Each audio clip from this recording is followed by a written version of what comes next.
wabarakatuh. Alhamdulillahi rabbil alamin.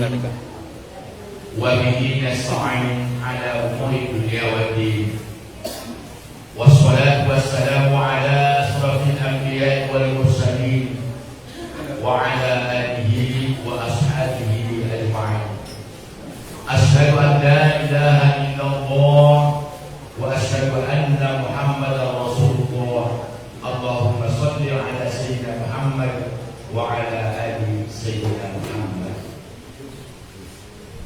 Bapak pembina dan Bapak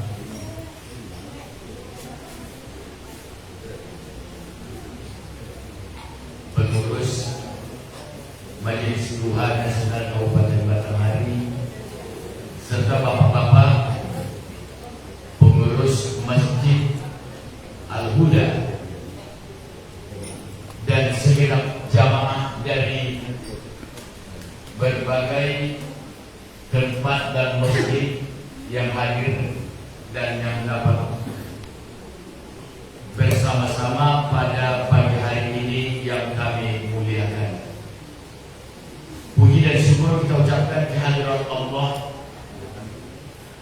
yang telah memberikan kesehatan dan kesempatan bagi kita sehingga pada pagi hari ini, tepatnya tanggal 8 bulan Rabiul Akhir. Kalau tanggal 1 tidak ada yang lupa, tanggal 1 masih. Tapi tanggal ini, tanggal 8 Jumadil Akhir, masih ada yang lupa. MDN itu, MDN anggota pengajian, bagaimana yang tidak pengajian? Yang ngaji saja tiap hari Ahad, tambah lagi pengajian-pengajian lain, lupa bahwa hari ini tanggal 8 yang diingatnya adalah tanggal. Iya. Kenapa? Kadang-kadang manusia itu saking rakusnya, mana yang hak dia, hak bersama itu kita, yang hak dia dewek lupa.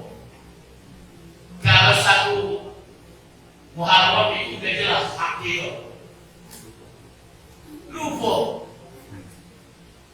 Kalau tanggal 1 Januari itu milik bersama seluruh dunia, tapi tanggal 8 tadi milik kita.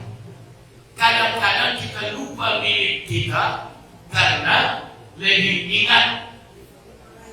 Nah, itu hiburan.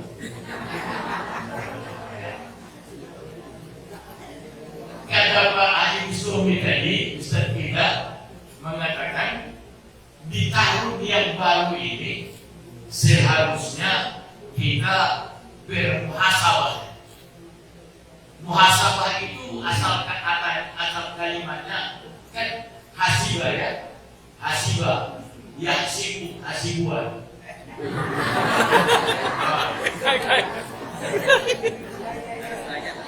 Enggak. Iya, itu kan tasbihnya kan. Masuk ya. Hasibah yahsibu. Hasibah itu menghitung. Jadi makanya dalam Al-Quran banyak kalimat itu. Ayat sabun nas, banyak tuh. Ahasiban nas, ya. Ahasiban nas, jangan ahasibuan. Tapi bisa saja ya. Sama. Masih bela diri. Asal usul kalimatnya iya. Iya, asal usul kalimatnya iya. Sama dengan kemarin itu, mohon maaf. Orang yang pertama sekali membuat titik Al-Quran dan Al-Quran orang Batak. Ya. Al-Quran itu dulu di zaman Nabi tidak ada titiknya. Ia dengan ta, ba, nun sama aja. Tidak ada yang titik. Harokatnya pun tidak. Makanya tidak usah ribut di WA. Gara-gara tulisan bentuk tulisan Al-Quran selama itu tidak salah. Ya, kemarin aku baca itu, aku kan tukang ngintip. Saya tidak beri komentar, ya kan? Saya tidak beri komentar, cuma saya baca terus WA itu. Oh, ini bahaya ini. Jadi, Bapak Ibu, masalah tulisan itu, ya kan, yang diperbincangkan di WA itu tulisan yang itu adalah ialah jaklun ya, boleh dengan alif panjang, boleh dengan harokat ma, ya, dengan ma Anda baca. Kalau jaklun jimnya pakai alif tegak, itu bentuk tulisan nahwu, ya, nahwu, dan itu banyak cetakan Indonesia. Kalau dia berharokat tanda panjang saja, itu khotul musmani, ya, khotul musmani atau rasmul musmani, tulisan Al-Quran seperti di zaman Khalifah Utsman bin Affan. Nah, jadi dua-duanya itu benar, ya, dua-duanya itu benar tulisan itu. Jadi oleh karena itu maka tidak usahlah hal-hal yang model itu membuang energi kita. Bisa-bisa gara-gara cuma perbedaan pendapat tentang bentuk tulisan dan tidak substansinya, akhirnya tidak berkeguran lagi di dalam grup, ya, di dalam grup. Makanya kita perlu memahami bentuk tulisan. Kembali kepada tadi, Al-Quran itu dulunya tidak ada tanda titiknya, tidak ada, apalagi harokatnya. Kenapa tidak ada titik dan harokatnya? Orang Arab bagai sedikit saja pun bentuknya sudah dibacanya karena tulisan dia. Karena tulisan dia, walaupun tidak bertitik, dengan cara goresan dikit saja dia paham itu huruf apa. Kenapa? Karena memang tulisan dia. Bentuk huruf A. Setelah orang bangsa lain banyak masuk Islam, sudah masuk orang ajam ke dalam Islam, maka seorang pemikir yang bernama Abul Aswad, ya, Abul Aswad Daulay. Ini tadi saya bilang. Maksud kalau salah baca itu tulisannya Daulay, Ad-Daulay. Karena tulisannya Ad-Duwali. Kalau tidak pakai harkat bisa dibaca Ad-Daulay, Ad-Duwali, Ad-Dauli. Kalau tidak pakai harkat, sering orang salah baca. Padahal itu Ad-Duwali, Abul Aswad, Ad-Duwali. Tidak usah kita terjemahkan Abul Aswad itu, nama orang lah. Kalau kita terjemahkan Pak Hitam, Pak Hitam itu Abu.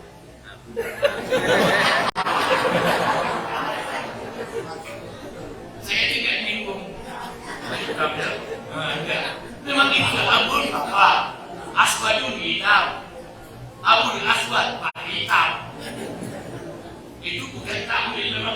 artinya oh hebat Tuhan yang buat Tuhan ya.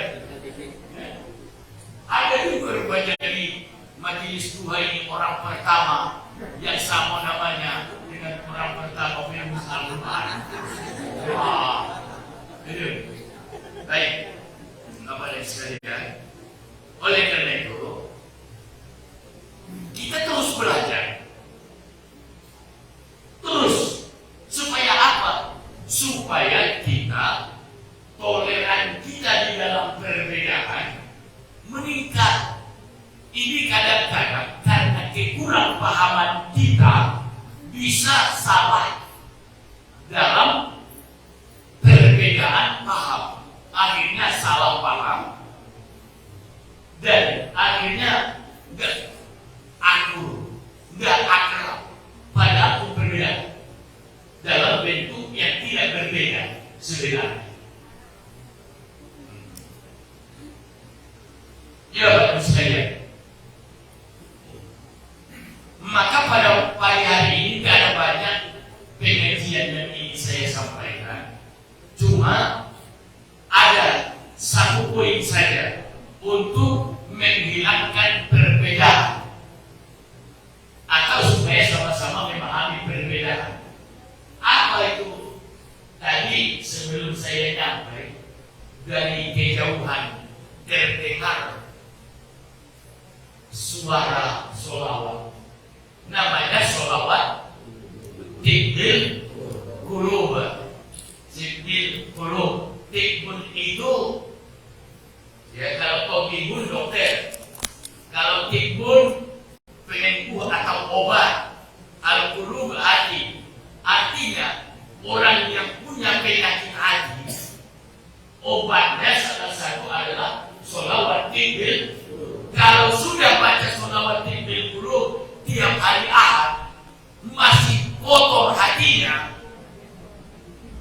berarti perlu 2 kali seminggu. Kalau 1 kali 1 hari Ahad saja baca Tibil Qulub belum jadi bersih. Kurang dosis.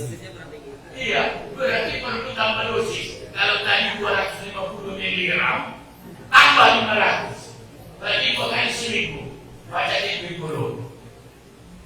Itu obat. Itu obat. Coba sekalian. Maka pada pagi hari ini yang ingin saya sampaikan cuma perbedaan. Kalau tadi namanya Tibil Qulub, kemudian sering juga kita dengarkan sholawat An-Nariyah ya. Iya Bu. Sholawat An-Nariyah. Ada sholawat Al-Takriji atau Al-Mumparij. Ya, kalau dia bermasalah, nggak lupa baca sholawat. Apa sholawatnya itu? Allahumma sholli ala Muhammadin. Yang panjang itu. Jadi pada kesempatan ini saya ingin menyampaikan kepada Bapak dan Ibu sekalian supaya keluar nanti dari masjid ini kita ada sedikit yang akan kita bawa. Apa itu? Masalah sholawat. Ada yang baca Allahumma sholli ala jami'il aqwal. Banyak sholawatnya. Oleh karena itu pada pagi hari ini saya ingin menyampaikan kepada kita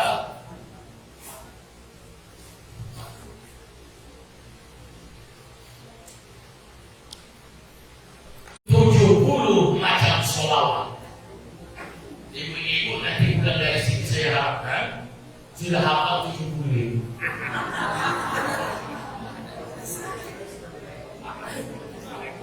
Iya. Balik dari sini kalau bapak-bapak nggak usah lah, separuh baik, separuh apa. Jadilah ya diterima. Ibu-ibu kita dia yang rajin baca, dia yang rajin baca selawat, ya 70. Bukan itu yang saya maksud. Hanya satu poin yang saya maksud. Jangan gara-gara berbeda bacaan seseorang dengan kita, lalu kita anggap orang lain salah dan kita yang benar. Itu cuma. Jangan gara-gara berbeda sholawat yang kita baca dengan yang dibaca oleh saudara kita, lalu kita anggap saudara kita itu salah dan kitalah yang benar. Kalau timbul dalam hati kita, kitalah yang paling benar dalam masalah yang benar, maka itu berarti iblis masih bersarang di dalam benak dan hati kita. Ada 70 macam sholawat, berbagai macam.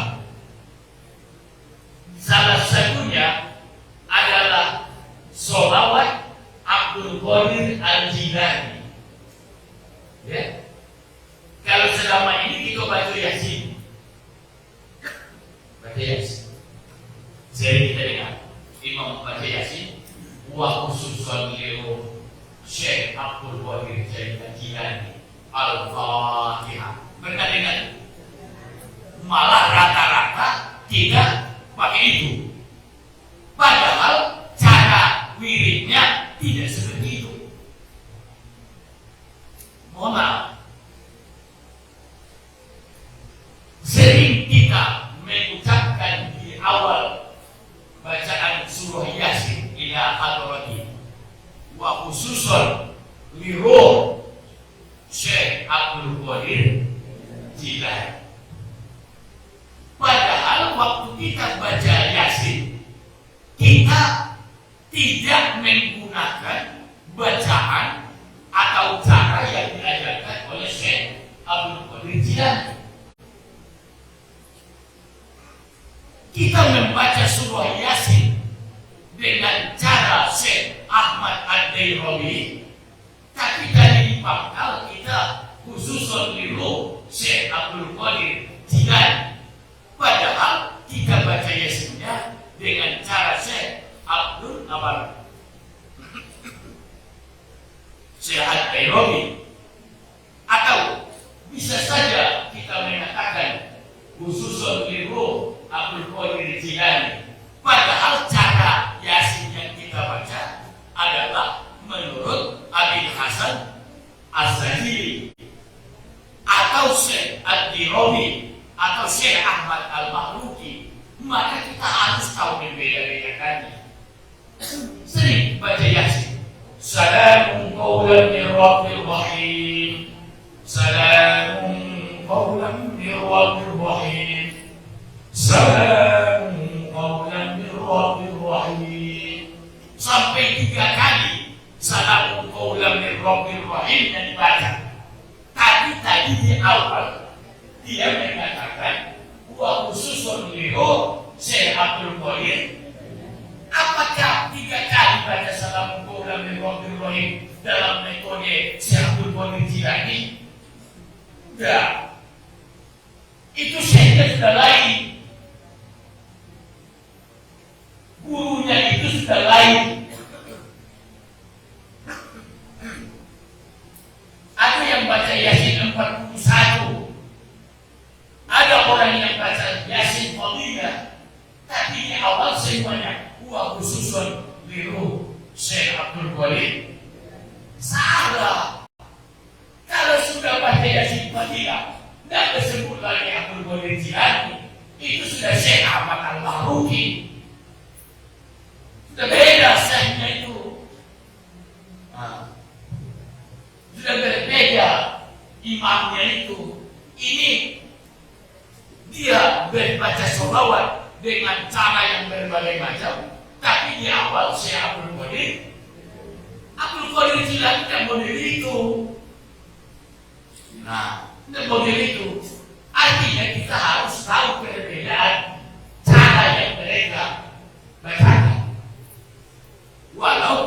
semuanya sama-sama surah ya. Karena ada yang membaca setiap kata-kata mubin, inna walafi dhalalin mubin. Setiap mubin dibacanya 7 kali. Beberapa kali kalimat mubin dalam surah Yasin. Ada yang itu tadi salamun qaulan min rabbil, maka dibaca 3 kali. Itu syekhnya itu berbeda-beda. Imamnya itu tidak sama. Ada yang baca Yasin 41. Saya ingin menyampaikan ini bukan dari segi fadilah dalam membaca Yasin. Saya menyampaikan perbedaan cara membaca surah Yasin supaya tidak timbul kita saling salah menyalahkan. Kadang-kadang masuk orang baca Yasin. Saya masih ingat dulu. Saya masih ingat waktu saya memimpin bacaan tahlil. La ilaha illallah al-malikul haqqul mubin. La ilaha illallah al-malikul haqqul mubin. Habis saya baca itu, habis doa, semua orang sekampung itu membicarakan tahlil yang saya bacakan tadi. Nah, ada yang bilang baru pernah dengar, ada yang bilang pernah dulu zaman kami kecil, ada di dusun, ada yang bilang jangan-jangan ajaran baru, jangan-jangan. Kan jadi tidak paham. Kalau di tempat itu banyak orang yang susah diajak berunding, semua merasa bos, semua merasa raja, perlu memperbanyak zikir la ilaha illallah al-malikul haqqul mubin. Tengok tempatnya, tengok tempat zikir itu. Kalau di wilayah itu tadi, apa namanya, sifat-sifat kerajaan tidak bisa hilang. Zaman dulu itu, maka la ilaha illallah al-malikul haqqul mubin. Kalau musim barat, keliling kampung baca tahlil la ilaha illallah al-malikul haqqul mubin. Tapi kalau habis sholat, Abdul Zikri fa'lam annahu la ilaha illallah, la ilaha. So, jadi lain waktunya, lain zikirnya, lain tempatnya, lain kondisinya, berbeda yang dibaca. Jangan kita anggap semuanya sama rata. Kadang musim hujan, doanya di Kabupaten juga. Banjir. Ada. Allahumma anisna ya Mughis. Allahumma ya anisna ya Mughis. Ya Mughis. Ya Mughis itu minta hujan. Ini hujan sudah penuh, masih itu dari doa. Berarti tidak paham dengan arti makna kalimat doa yang dibaca itu. Makanya berilmu itu penting. Mohon maaf, saya tidak doanya yang salah, waktunya yang tidak tepat.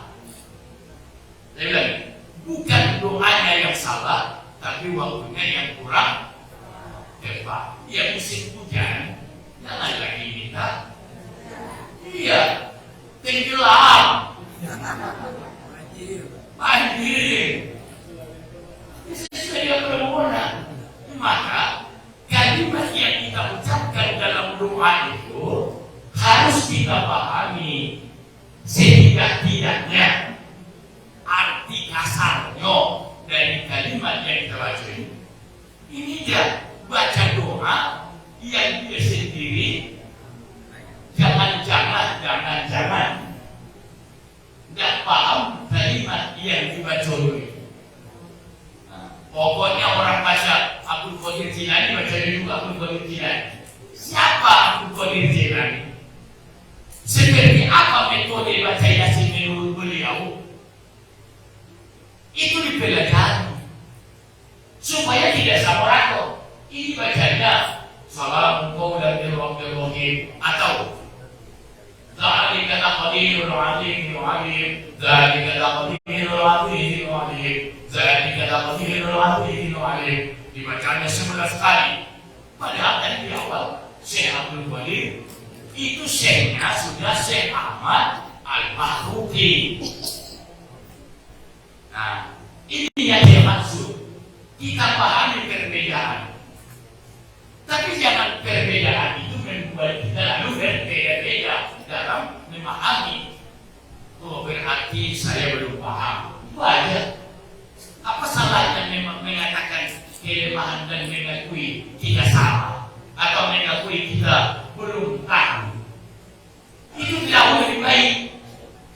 Lebih bagus kita mengatakan bahwa saya belum paham atau saya belum tahu daripada orang sesat kita buat.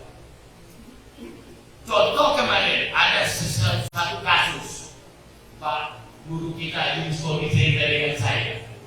Ada orang, dia bapak angkat, tapi bukan mahram, bukan wali. Dia mau menikahkan anak angkatnya, padahal anak angkatnya itu bukan dia yang walinya.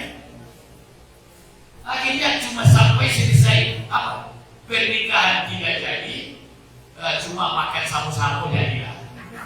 Karena nasi sudah ditangkap, semua sudah lengkap. Walinya tidak ada, wali si anak dari wali ini. Nah, ini contoh. Datanglah seseorang memberikan penjelasan, bapak angkatnya lah yang menjadi walinya. Tunggu dulu. Ya, tidak setiap wali itu sah menjadi wali dalam ini. Wali apa? Wali murid, wali kelas. Tidak sah jadi wali nikah. Kalau untuk anak dia iya, kalau anak orang lain, apa katanya saya wali kelas 12, lalu semua anak di kelas 12 boleh saya nikahkan? Nggak boleh, saya wali kelasnya. Nah, ini ya. Bahkan di tahun 80-an pernah sebuah kasus pengen orang meninggal karena ustadznya tergesa-gesa.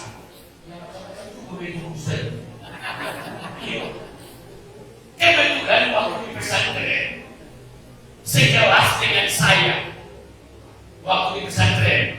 sekelas dengan saya, kampung tempat saya dengan dia beda 2 desa. Apa yang terjadi? Karena walinya jauh, ya maklumlah zaman tahun 80, ya motor kan masih jarang, iya kan? Masih naik sepeda tahun 80, belum semua kita punya motor. Tahun 80 belum semua punya motor. Nah, jadi lapor orang tuanya. Karena apa? Karena di dusun itu adanya wali perempuan itulah yang datang ke tempat wali si laki-laki untuk menikahkan putrinya. Kalau di kita kan dah wali perempuan itu, calon mempelai perempuan, dia nunggu di rumah kan, karena nikahnya di rumahnya. Kalau di tempat saya lahir, kebanyakan si wali perempuan itu datang ke tempat si laki-laki menikahkan putrinya. Kenapa? Karena di sana ada tradisi yang tidak sama dengan kita. Di sana namanya mangalua. Ya, mangalua. Artinya perempuan itu dilarikan, dibawa dari tempat apa namanya, markasnya dibawa ke tempat si laki-laki belum nikah itu belum nikah. Tapi saya tidak mengajarkan itu tidak benar ya. Cuma kebiasaan satu tempat, di tempat saya dulu begitu. Mohon maaf ibu-ibu, waktu saya nikah boleh dihitung di kampung itu yang nikah dulu baru berangkat, termasuk saya. Maksudnya kalau saya nikah dulu dengan bapaknya, dengan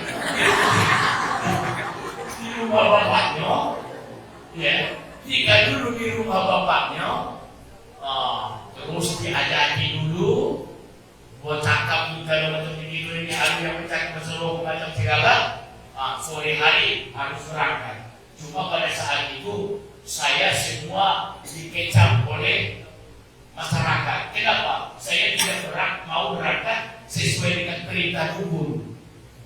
Karena dukun berangkat mengatakan berangkat dari rumah ini di pertemuan dua zaman. Apa pertemuan dua zaman? Siang dan malam.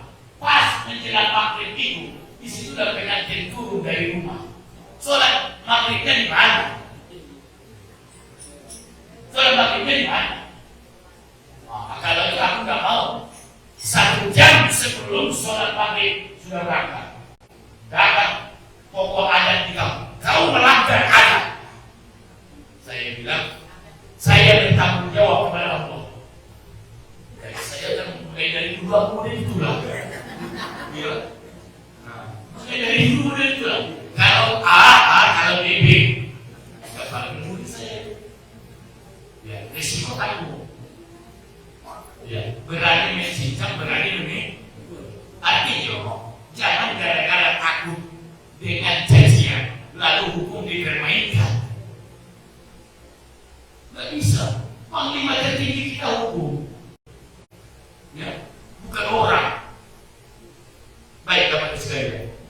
Jadi sholawat yang dibacakan Syekh Abdul Qadir Jailani, kita lihat di sini. Allahumma sholli ala Muhammadin nabiyil ummi wa ala alihi wa sahbihi wa sallam taslima wa sallallahu ala Muhammadin wa ala alihi Muhammad salatun huwa ahwa. Allahumma ya Rabb Muhammad wa ali Muhammad sholli ala Muhammad wa ala ali Muhammad wa jazil Muhammad ma huwa ahdu. Allahumma rabbus samawati as-sab'a wa rabbul 'arsyil 'azim rabbana wa rabbu kulli syai' sampai akhir. Itu namanya sholawat Abdul Qadir Jilani.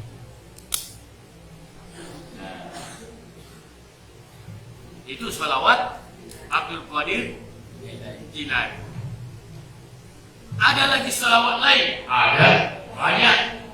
Allahumma sholli wa sallim ala maulana Muhammad wa ala alihi adad al-a'dad kullaha min haitsu intihabuha fi ilmika wa min haitsu la a'dad min haitsu ihabatuka bima ta'lamu li nafsika min ghairi intiha innaka ala kulli syai'in qadir. Ada lagi, Allahumma sholli ala sultan hadratiz zat maliki asmatina jadiyati sifat. Ada lagi, Allahumma sholli ala Muhammad nurilllah wa mutakhir sirruka al-hamid allazi tarasta bi jamalihi al-akwan. Ada yang lagi, Allahumma sholli ala imbatil haqaiqi wujudiyatil muqawwadatil hudiyah. Macam-macam. Jadi ada 70 macam sholawat. Ada sholawat Muhammad bin Idris, ya, Allahumma inni as'aluka bi nuri wajhillahil azim allazi malakana arsyillahil azim. Itu adalah sholawat bagi Syekh Ahmad bin Idris. Artinya sholawat ada 70 macam, bahkan lebih. Di kitab ini yang dimaklum dituliskan 70 macam sholawat. Allahumma sholli ala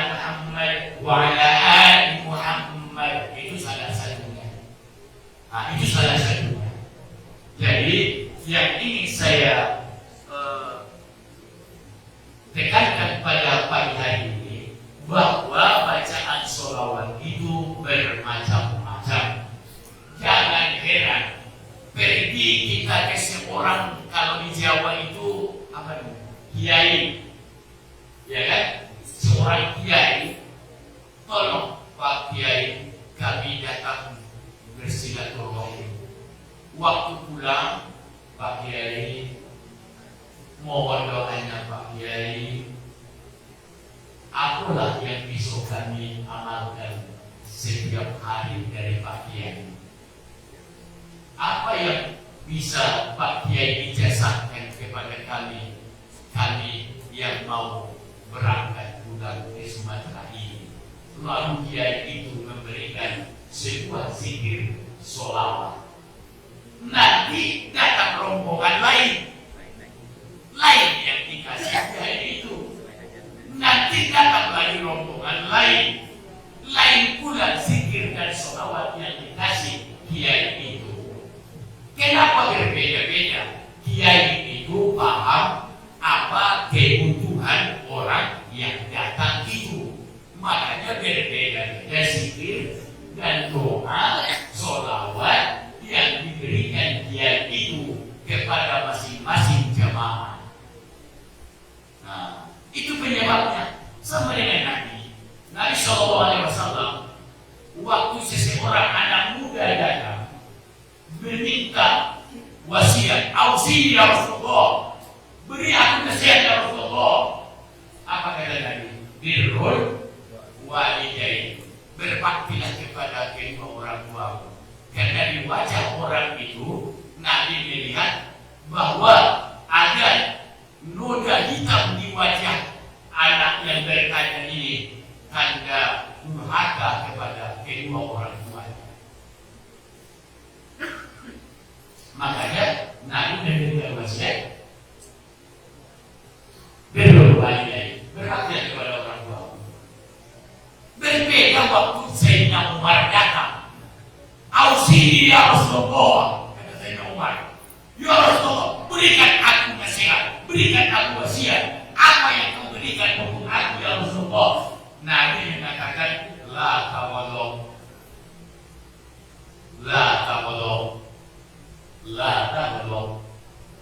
dalam hadisnya, teksnya, parok, daya, niror. Waktu Umar datang minta wasiat, bukan birrul walidain, tapi jangan engkau marah, jangan engkau marah. Itu yang dikasih Rasulullah. Nanti lain lagi orangnya, lain lagi wirid yang diberikan oleh Rasulullah SAW. Jadi yang ingin saya tekankan tadi, kembali ke awal Bapak dan Ibu, adalah bahwa sholawat yang berbeda-beda di masyarakat itu adalah memang sholawat yang datangnya dari para ulama kita yang berbeda-beda. Ya, ada ini contohnya. Allahumma sholli wa sallim ala sayyidina Muhammad wa la tughfir hilati ala ibni ya Rasulullah. Nah, ini baris sholawat yang ini kalau kita baca di dalam sholawat sebelum istighosa, ini kan ada sholawatnya. Salah satunya sholawatnya adalah sholawat yang dipindah, yang dinukil oleh Ibnu Ali bin Salman. Ada Syekh Abdullah As-Saqaf, Allahumma sholli wa sallim ala sunnah al-asrar al-ilahiyah al-mansurah bil huruf al-Qur'aniyah. Itu adalah sholawat Sayyidi Abdullah As-Saqaf rahimahullah. Jadi Bapak dan Ibu, kalau ada perbedaan di antara kita dalam zikir dan bacaan sholawat, jangan secepat itu kita menganggap bahwa sholawat yang dibacakan oleh seseorang atau satu majelis, ya kan, satu majelis kita baca sholawatnya, sholawat dulu bisa saja di majelis zikir atau majelis yang lain, pengajian sahabat saudara kita yang lain, sholawatnya berbeda dengan dulu. Mereka sholawat lain.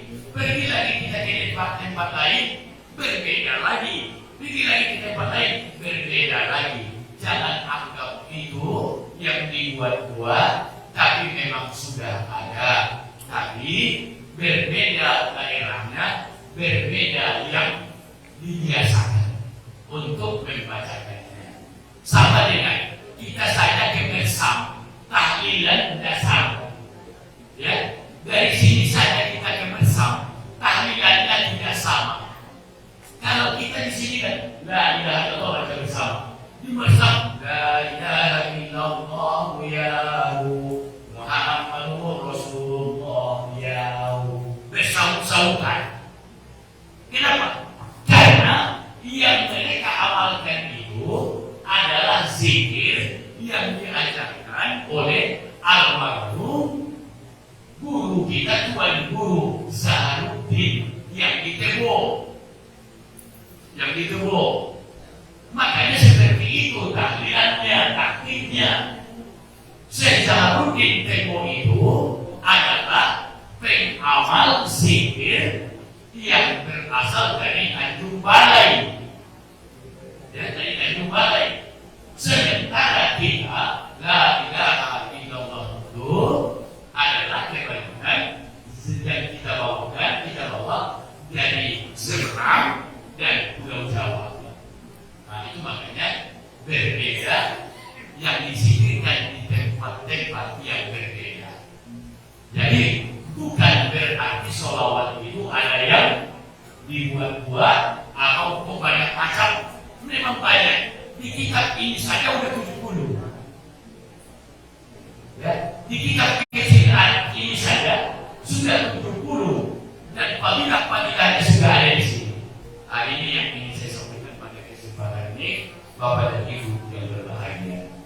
Jadi bagi Bapak yang biasa membaca sholawat lain, silakan.